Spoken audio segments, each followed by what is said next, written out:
لوگوں نے اپنی بادشاہیاں قائم کرنے کے لیے بڑے بڑے قتل کیے. ہلاکو خان نے انسانی کھوپڑیوں کے مینار بنائے. لوگوں نے بڑے بڑے ظلم کیے، جبر کیے، خوف اور ہراس پھیلایا، اپنے اقتدار پکے کرنے کے لیے بڑے بڑے جبر کیے. پھر کیا ہوا؟ ایسی ایسی بیماریاں لگی جن کے علاج ہی کوئی نہیں تھے دنیا میں. بھری ہوئی تجوریاں، پیسے باہر گر رہے ہیں، پر ڈاکٹر کہہ رہا ہے تیرا مرض ہی وہ ہے جس کا علاج ہی کوئی نہیں. اللہ تبارک و تعالی کے قانون سے جب لوگ ٹکراتے ہیں پھر پاش پاش ہو جاتے ہیں. وقت گزرا، ٹائم یزید کا آیا. وقت گزرا تو ٹائم عبید اللہ ابن زیاد کا آیا، ٹائم شمر کا آیا. 1450 سال گزرنے کے بعد اس ہزاروں کے مجمع میں سے ایک ایک بچے کو حدیث یاد ہے کہ حسن اور حسین جنتی جوانوں کے سردار ہیں. بتاؤ یزید کو نہیں آتی تھی؟ شمر کو نہیں پتا تھا؟ کلمہ تو پڑھتے تھے نا یہ. عبید اللہ ابن زیاد کو نہیں پتا تھا؟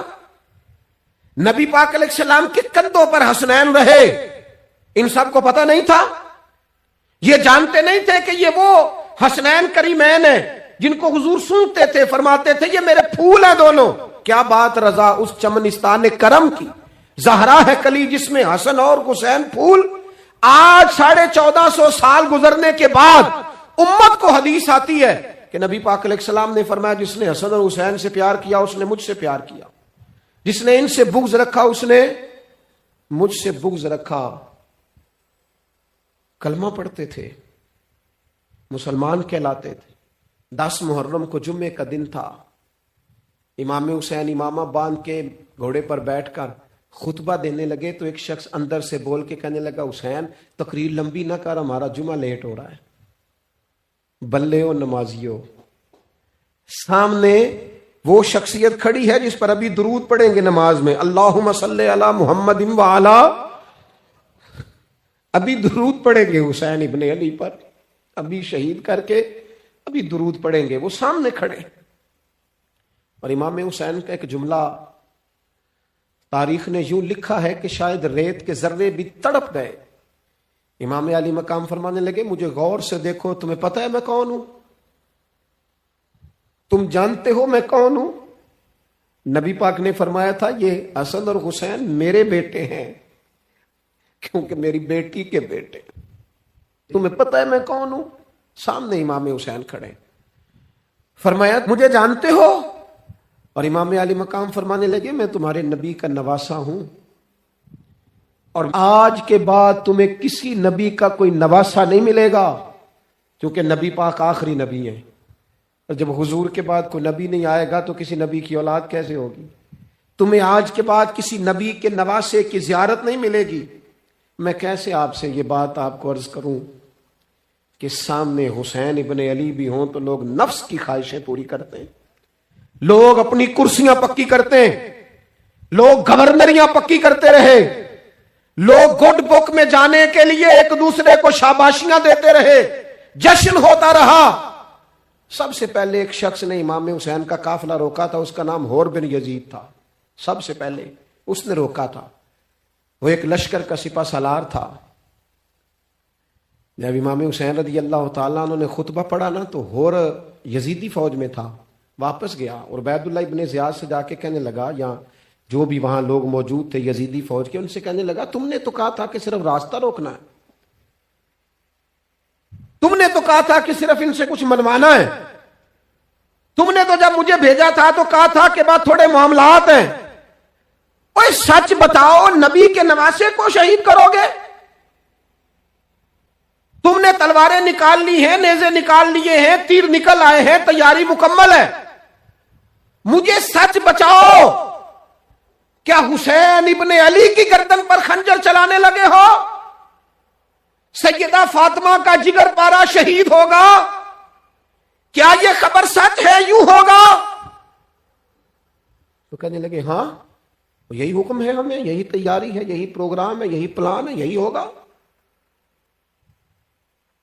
کہنے لگا میں اور آپ تو مدینے والے رسول کا کلمہ پڑھتے ہیں، تو کیا محبوب کے نواسے کو ذبح کرو گے؟